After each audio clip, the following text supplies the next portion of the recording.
Yes, hello everyone. Good evening. My name is Mark Eller. I'm really honored to be here tonight to be collaborating with the Donny Hathaway Legacy Project and Sally for their amazing event here tonight. I'm a musician and an audio engineer. I love to see people coming together in the community like this to pay homage to these amazing artists. So again, put it up for the performances tonight. Thank you everyone. Thank you to Reggies for being generous and donating their space here tonight, and my friend Shane who was able to make this happen. Yes. Thank you all to be here to support this amazing cause and this amazing event. Like she said, it's National Suicide Prevention Awareness Week.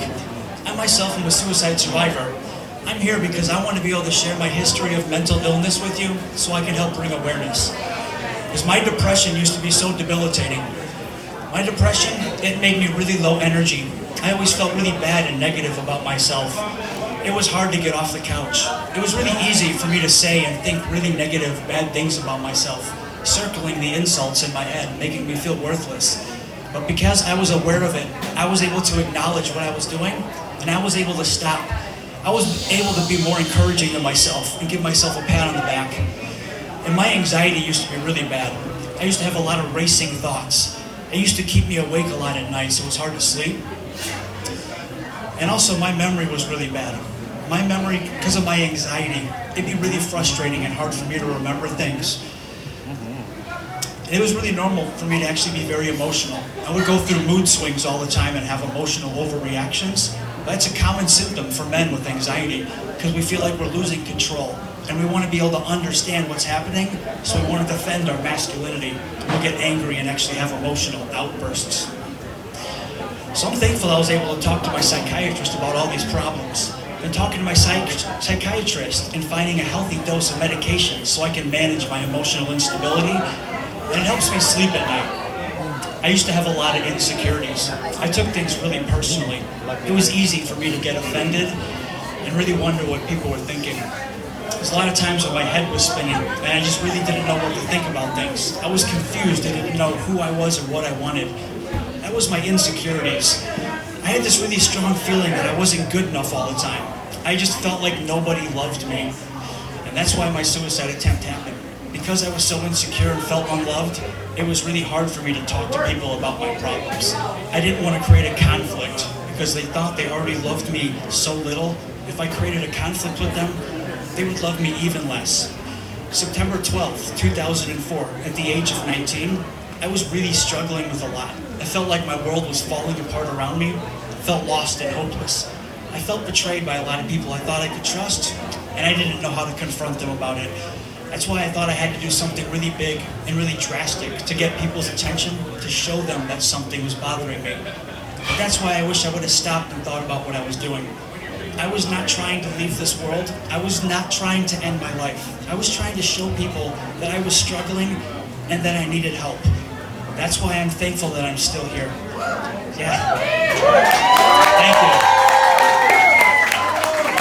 Yes. That's why I'm very thankful now that I'm seeing a psychiatrist and treating myself, and I'm going through therapy. I used to have a really dark perception of the world. I had this really sick, twisted perception.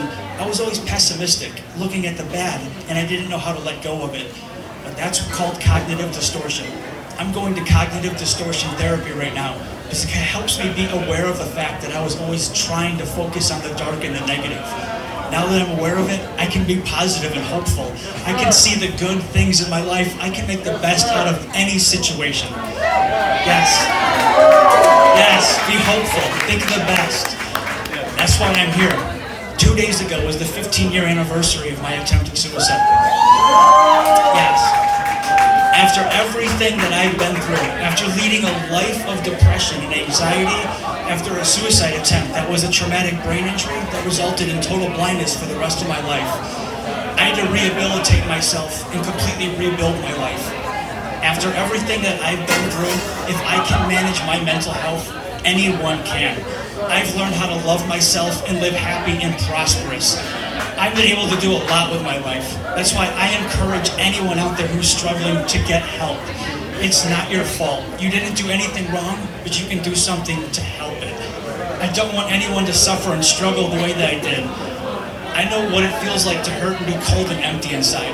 I don't want you to feel that way. Trust me, if I can do this, anyone can.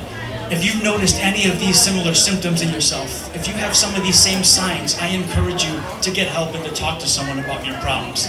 Don't be embarrassed. It's not your fault and you're not the only one. A lot of people struggle with their mental health. And that's also, if you see these signs in someone else, let them know you notice. Let them know that you care. A really common sign for people with mental illness is self-harm and self-mutilation. If you notice that, let them know that you notice. It's their way to try to reach out to the world and ask someone to help. Let them know you notice, let them know you care, and they can find better ways to handle their problems.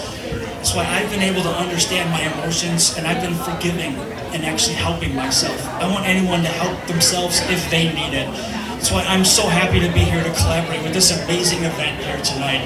Everyone, thank you so much for Sally and the Tears Dry on Their Own. Thank you everyone for the Donny Hathaway legacy. Thank you everyone. Thank you for letting me share my story because awareness is key.